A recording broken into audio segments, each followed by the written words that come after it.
Back to एनजी कॉन academy students. और नेक्स्ट चैप्टर के साथ स्टार्ट करते हैं। नेक्स्ट चैप्टर है हमारा वर्क एंड एनर्जी।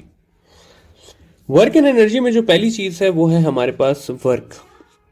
वर्क क्या होता है? वर्क को हम फिजिक्स में डिफाइन करते हैं कि dot product of force and displacement is called as work.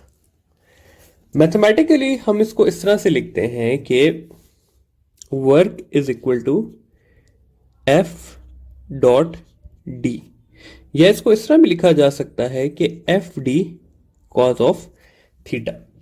अगर हमने इस थीटा के कॉन्सेप्ट को समझना है तो इस तरह से कंसिडर करते हैं कि एक बॉक्स पड़ा हुआ है और उसके ऊपर इस डायरेक्शन में फोर्स लग रही है और वो मूव जो है वो इस तरह से कर रहा है। ठीक है, तो यहां पर हमारे पास फोर्स और डिस्प्लेसमेंट के बीच में एक एंगल आ गया, तो यहां पर वर्क होगा हमारे पास F D cos of theta. ठीक है स्टूडेंट्स, तो ये है हमारे पास सिंपल वर्क का कॉन्सेप्ट। अच्छा, वर्क को अगर हम लें तो वर्क जो है वो है हमारे पास एक स्केलर क्वांटिटी, क्योंकि वो क्या है? डॉट प्रोडक्ट है। और वर्क का जो एसआई यूनिट है वो है हमारे पास जाउल, और इसका जो सीजीएस यूनिट है वो है अर्ग। और 1 जाउल जो है वो होता है 10⁻⁷ अर्ग्स के, या 1 अर्ग को मैं लिख सकता हूं 10⁻⁻7 जाउल्स के। अच्छा, थोड़ी सी बात कर लेते हैं मैक्सिमम और मिनिमम वर्क की। तो मैक्सिमम वर्क तब होता है हमारे पास जब एंगल जो है वो होता है 0 डिग्री, और मैक्सिमम वर्क की इक्वेशन बन जाती है F D cos of 0 degree, जो कि होता है एफ डी। तो वर्क मैक्सिमम की इक्वेशन होती है एफ डी। और मिनिमम वर्क कब होता है? जब हमारे पास एंगल 90 डिग्री होता है,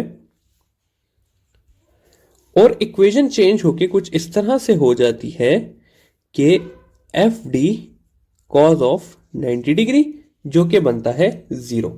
तो मैक्सिमम वर्क हमारे पास होता है एफ डी के इक्वल, और मिनिमम वर्क होता है 0 के इक्वल। ठीक है, आगे जाते हैं और देखते हैं relation between maximum and minimum work देख लेते हैं।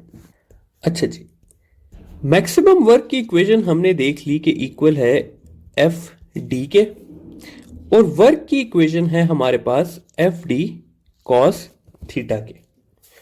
तो अगर मैं इनका रिलेशन निकालना चाहूं तो मैं इस तरह से लिख सकता हूं कि work is equal to work max cos of theta.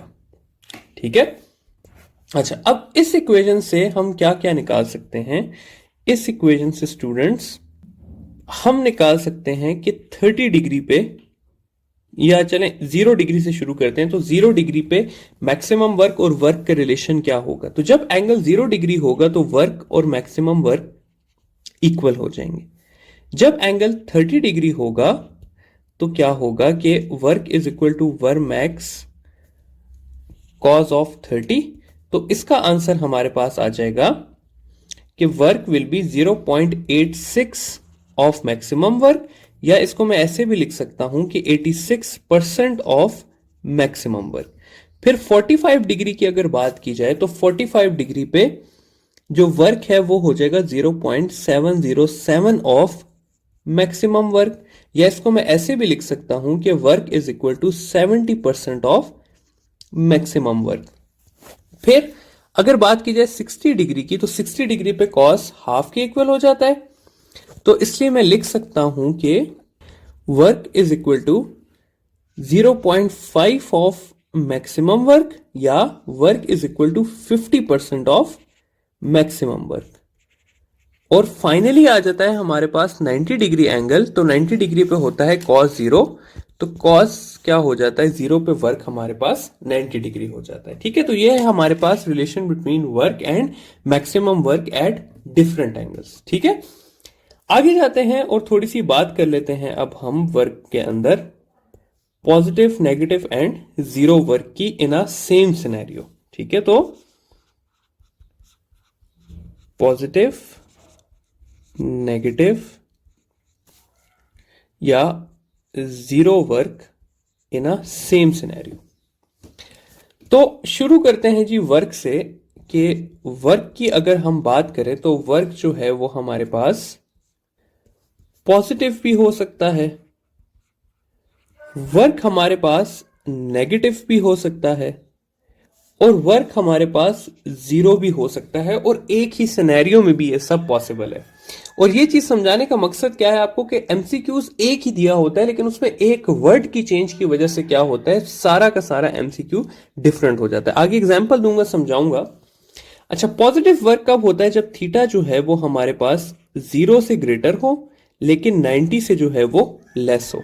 तो इस तरह मैं लिख सकता हूं कि 0 से लेके 90 डिग्री के बीच के जो एंगल्स हैं उसमें वर्क पॉजिटिव होता है।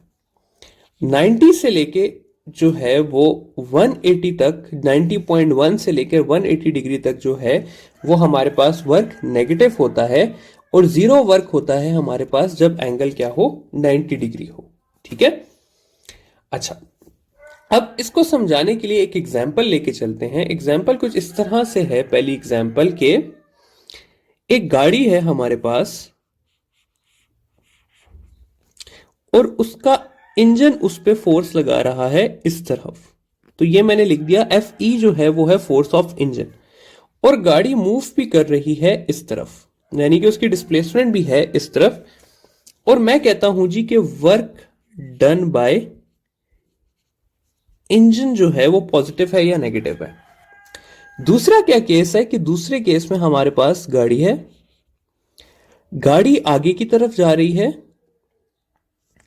लेकिन उसके ऊपर जो फ्रिक्शनल फोर्स लग रही है वो है पीछे की तरफ, क्योंकि फ्रिक्शन हमेशा गाड़ी के मोशन को रोकने की कोशिश करती है। तो अब मैं कहता हूं कि वर्क डन बाय फ्रिक्शन। और आखिरी चीज क्या है कि गाड़ी जो है वो आगे की तरफ ही जा रही है, यानी कि डिस्प्लेसमेंट उसकी इसी तरफ है, लेकिन मैं कहता हूं work done by weight of a body. ठीक है। तो अब ये देखिए, तीनों सवालों में गाड़ी का मोशन आगे की तरफ है। ठीक है, लेकिन तीनों सवालों में छोटा छोटा फर्क है कि वर्क डन बाय वेट। एक में पूछा हुआ है वर्क डन बाय इंजन, दूसरे में पूछा हुआ है वर्क डन बाय फ्रिक्शन और तीसरे में पूछा हुआ है work done by weight of a body. अब तीनों को जरा देखते हैं। तीनों को अगर हम देखें तो पहले वाले केस में इंजन की फोर्स राइट साइड पे है और डिस्प्लेसमेंट भी जो है वो राइट साइड पे, यानी कि दोनों के बीच में एंगल कितना है, 0। और वर्क डन हो जाएगा हमारे पास एफ डी कॉस ऑफ 0 या एफ डी के इक्वल। अगर दूसरे केस में बात की जाए तो दूसरे केस में जो फ्रिक्शन की फोर्स है वो है लेफ्ट साइड पे और जो डिस्प्लेसमेंट है वो है राइट साइड पे, यानी कि दोनों के बीच का जो एंगल है वो है 180 डिग्री। तो अगर मैं वर्क की बात करूं तो वो हो जाएगा F D cos of 180। Cos of 180 होता है हमारे पास -1 और ये हो जाएगा माइनस एफ डी। फाइनली अगर थर्ड की बात की जाए तो वेट ऑफ अ बॉडी है डाउनवर्ड, जबकि बॉडी मूव कर रही है राइट साइड पे। तो इस केस में अगर मैं देखूं तो एंगल कितना है, 90 डिग्री और ये हो जाएगा work is equal to F D cos of 90। Cos of 90 होता है हमारे पास 0 और इस केस में वर्क हो जाएगा 0। तो यहां पर आप देखिए स्टूडेंट्स के एक ही सवाल में 3 डिफरेंट आंसर आते हैं बेस्ड ऑन के आपसे पूछा हुआ क्या है। ठीक है। एक और एग्जांपल लेके चलते हैं। बकेट की एग्जांपल है, काफी बार हमने ये सुनी भी है। तो बकेट की एग्जांपल को देखते हैं कि कैसे होगी। अब इस तरह से है स्टूडेंट्स के मैं कहता हूं कि एक बंदा है और वो एक बकेट को ऊपर की तरफ उठाता है। ठीक है। इस केस में भी एक बंदा है और वो उस बकेट को ऊपर की तरफ ही उठाता है। यहां पर मैं आपसे पूछ लेता हूं कि वर्क डन बाय मैन। यहां पर मैं आपसे पूछ लेता हूं work done by weight of a body.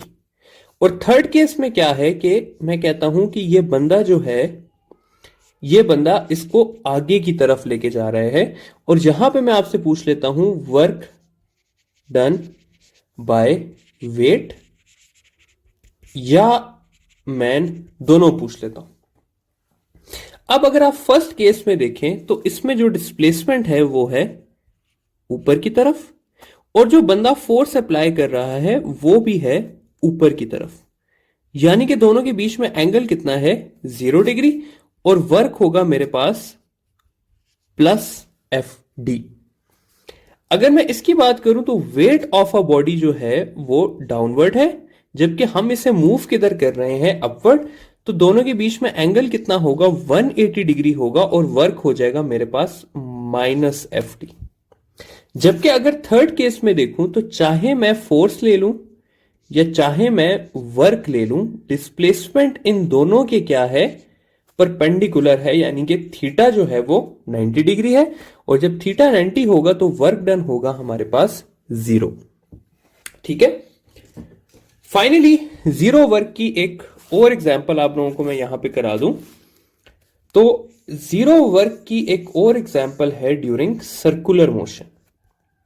मैं कहता हूं कि एक बॉडी जो है वो सर्कल में चल रही है, इट डजेंट मैटर कि हाफ सर्कल है, क्वार्टर सर्कल है। अगर एक बॉडी का कर्व पाथ है और आपसे सवाल किया जाता है कि work done by centripetal force, तो वो ऑलवेज जो है वो 0 होगा। उसका रीजन क्या है कि बॉडी की जो सेंट्रीपिटल फोर्स है वो होगी टुवर्ड सेंटर, और उसकी इंस्टेंटेनियस डिस्प्लेसमेंट होगी 90 डिग्री पे। तो एंगल जो है इसमें हमेशा 90 डिग्री बनेगा, और वर्क डन क्या होगा, 0 होगा। तो work done in a circular path is always 0। Reason क्या है कि सेंट्रीपिटल फोर्स और डिस्प्लेसमेंट के बीच में एंगल क्या होता है, 90 डिग्री होता है। तो आई होप कि ये वर्क का जो बेसिक कॉन्सेप्ट है ये आप लोगों को समझ आ गया होगा। आगे हम जाते हैं वर्क के नेक्स्ट लेक्चर में, थोड़ा वेक्टर सॉल्व में और एक इंटीग्रेशन के प्रॉब्लम्स आते हैं और ग्राफिकल एनालिसिस ऑफ वर्क पे।